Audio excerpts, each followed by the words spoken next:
you draw stuff and you see it manifests in reality in real time. That's some supernatural stuff. No one talks about that stuff.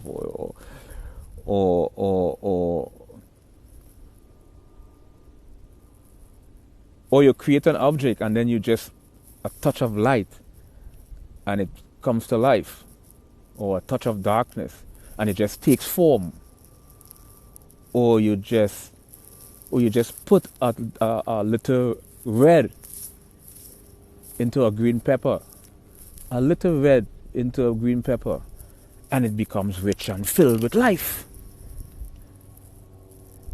This is what art does. This is art. You paint in a pepper, and it's fascinating because you put a little darkness and it just takes a form.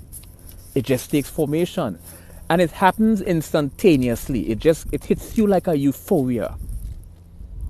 I call it the bliss of art, the euphoria of art, the bliss of art, the euphoria of art.